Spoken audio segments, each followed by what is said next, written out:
ধৰম পুচি মাৰিছিলে, হিন্দুৰ মুচিছিলে। এইবাৰ যোনটো অপাৰেশ্যন ৰাখিছে, এই অপাৰেশ্যনৰ নাম হিন্দুৰ।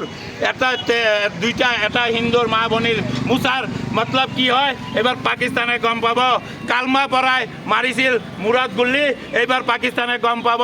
পাকিস্তানত আমাৰ সৈনিক যাই পেলাই হনুমান চালিচা পঢ়াব, ৰামায়ণ পঢ়াব। কাৰণ এইবাৰ আমাৰ মোদী চৰকাৰে ভাবিছে ৰাম মন্দিৰ যেনেকৈ বনাই দিছে, পাকিস্তানৰ লভ কুশৰ ৰাজ্য হয়, আমি আকৌ পুনৰ এই লভ কুশৰ ৰাজ্য পাকিস্তানৰ পৰা ল'ম বুলি প্ৰতিশ্ৰুতি লৈছোঁ। সন্ত্ৰাসবাদী এইবিলাক মুছলিম সন্ত্ৰাসবাদী বুলি নাম নকৰিব, মুছলমান সন্ত্ৰাসবাদী। এইবিলাকক ঘৰত যাই হনুমান চালিচা পঢ়াই আমি মাৰিম। এইটো হৈছে আমাৰ ইণ্ডিয়ান আৰ্মিৰ শপত গ্ৰহণ। আৰু আমি এইবাৰ পুৰা ভাৰতবৰ্ষ ইণ্ডিয়ান আৰ্মিৰ লগত আছো আৰু থাকিম। জয় শ্ৰীৰাম। ইণ্ডিয়ান আৰ্মি কি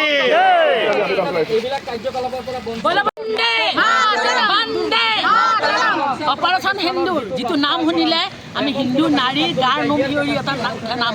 প্ৰধানমন্ত্ৰী মহোদয়ক মই প্ৰথমতে ধন্যবাদ জ্ঞাপন কৰিছোঁ।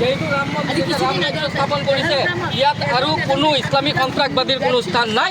পাকিস্তানকো আমি হিন্দুস্তানৰ লগত একেলগে লৈ যাম। যিটো প্ৰব্লেম বৰ্তমান তেওঁলোকে কৰি আছে, তেওঁলোকে পেন খুলি ধৰ্ম বিচাৰ কৰি তেওঁলোকে হত্যা কৰিছে। এই ধৰ্ম বিচাৰ কৰা কাক কয়? আমি যদি ধৰ্ম বিচাৰ কৰোঁ তেওঁলোকে ভোকত মৰি যাব। কাৰণ আজি যদি আমি হালাল যদি আমি ভাৰতীয় সনাতনীয়ে ত্যাগ কৰোঁ, তেওঁলোকে বেপাৰ কৰিব নোৱাৰিব ক'তো। যাৰ কেপাচিটি নাই চাউল কিনাৰ, সি গুলি কৰাৰ ক'ত অধিকাৰ পালে? তেওঁলোকৰ কোনো কেপাচিটি নাই বুলি কওঁ। নদী বান্ধ বন্ধ কৰাৰ লগে লগে তেওঁলোকে পিয়াসত মৰি যাব। ধন্যবাদ ভাৰত চৰকাৰ। জয় শ্ৰীৰাম। কালিমা পঢ়িবলৈ বাধ্য কৰাইছিল।